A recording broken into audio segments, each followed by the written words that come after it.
guys, how's it going? Dexter here, and I have a lesson for you on a really cool little Skiddle-Pop. I don't have a name for it. A Skiddle-Pop. Skiddle-Pop, yeah. I'm going to call it a Skiddle-Pop. But anyway, but yeah, so this one, it's got a cool little kind of thing to it. Just it's a bit more shocking. So you're grooving away. Everyone thinks, oh, this is a very tame drummer. They're very well behaved. And you're like, ha ha. And oh yeah, so it's just got a little bit of a cool sound to it. You're doing a double kick on the bass drum, but it sounds like you're playing 3 notes. It's da-da-ga. Because we're putting in the floor tom. So, because playing 3 notes with 1 foot on the bass drum is very hard. Well, I can't do it anyway without using like 2 pedals.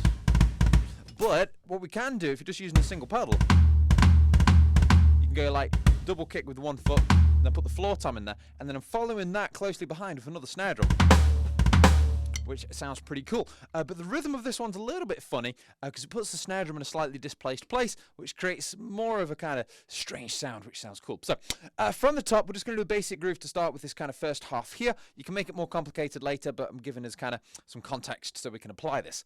Bass drum and hi-hat together. Hi-hat, snare drum and hi-hat, then a hi-hat.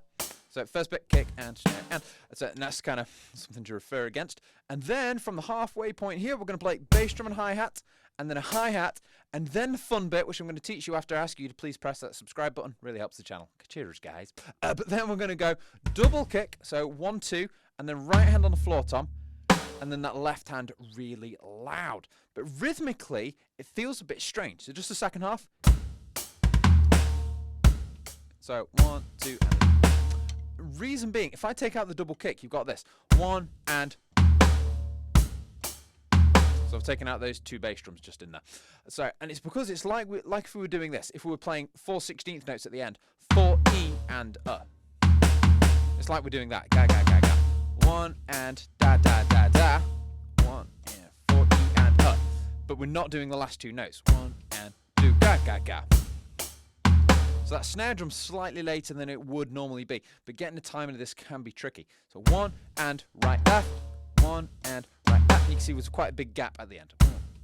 That's what a little dot is after that last snare drum just there. It adds half the value on and makes it basically longer. So there's a bit of a gap. 1 and ga. And then if we put in those 30-second note double kicks. So it's not as simple as kick, kick, right, left. It's not that fast. We actually have the snare drum slightly delayed. Da-da-ga-da, da-da-ga-da. And that creates different sound. If you did it too quick, it sounds a little bit too quick. It doesn't quite fit in timing-wise. So this one, kick and snare and kick and kick, right, left.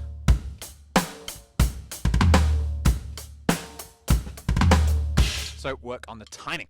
Anyway, so that's that. Again, so if you guys want to get quicker at that bass drum stuff as well, I've got a whole load of courses on a kind of bass drum speed and things. So sign up as a member and you get access to all of that. And yeah, I'm going to stop kind of trying to sell stuff now. But yeah, man's got to make a living.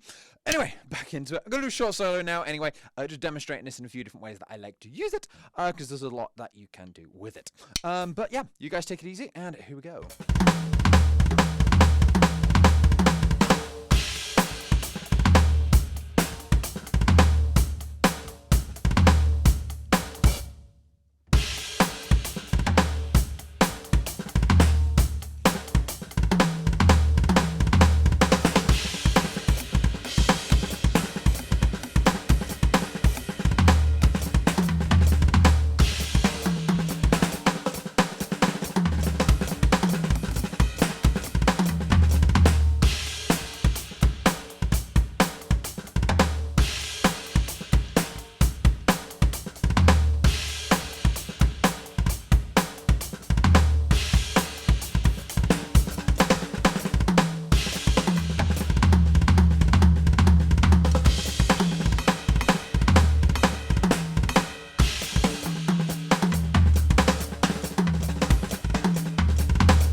And there you have it, guys. Have some fun with that one. Please subscribe, check out the channel membership stuff. Have a wonderful week.